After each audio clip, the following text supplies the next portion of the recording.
Acts 5.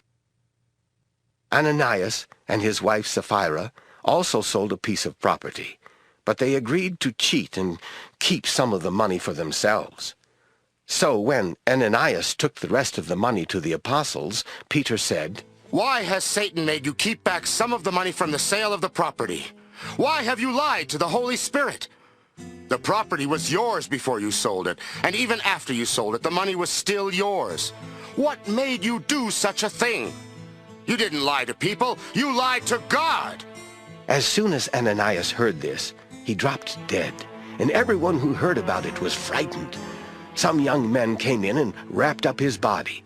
Then they took it out and buried it.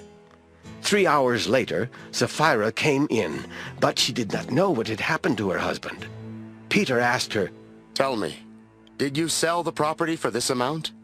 "Yes," she answered. "that's the amount." Then Peter said, "Why did the two of you agree to test the Lord's Spirit? The men who buried Ananias are by the door, and they will carry you out." At once she fell at Peter's feet and died. When the young men came back in, they found Sapphira lying there dead. So they carried her out and buried her beside her husband. All the church members were afraid, and so was everyone else who heard what had happened. The apostles worked many miracles and wonders among the people. All of the Lord's followers often met in the part of the temple known as Solomon's Porch. No one outside their group dared join them, even though everyone liked them very much. Many men and women started having faith in the Lord. Then sick people were brought out to the road and placed on cots and mats. It was hoped that Peter would walk by and his shadow would fall on them and heal them. A lot of people living in the towns near Jerusalem brought those who were sick or troubled by evil spirits, and they were all healed. The high priest and all the other Sadducees who were with him became jealous. They arrested the apostles and put them in the city jail.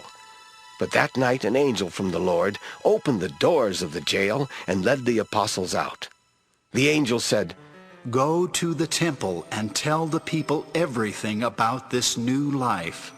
So they went into the temple before sunrise and started teaching.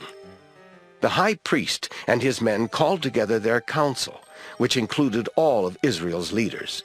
Then they ordered the apostles to be brought to them from the jail. The servants who were sent to the jail did not find the apostles.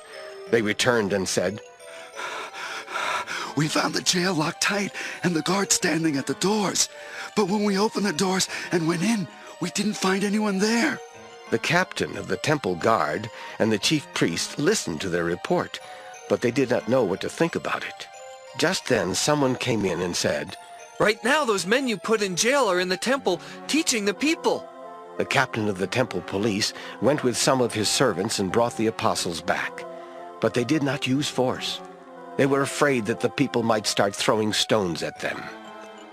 When the apostles were brought before the council, the high priest said to them, "We told you plainly not to teach in the name of Jesus. But look what you have done.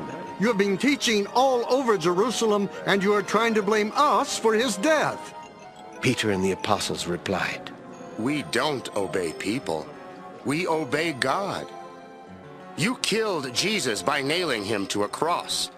But the God our ancestors worshipped raised him to life and made him our leader and savior.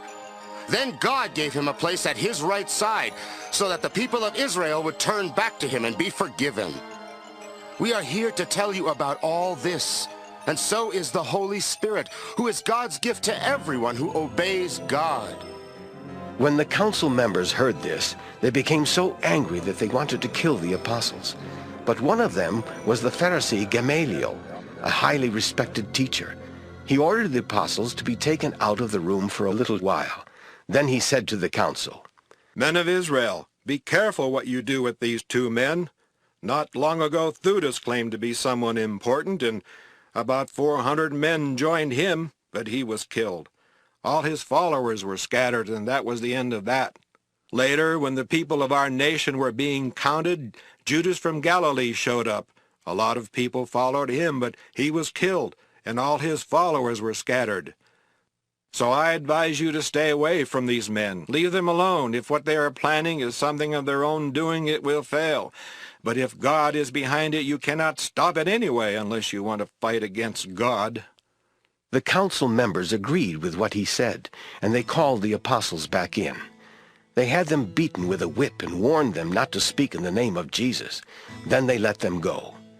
The apostles left the council and were happy because God had considered them worthy to suffer for the sake of Jesus. Every day they spent time in the temple and in one home after another. They never stopped teaching and telling the good news that Jesus is the Messiah.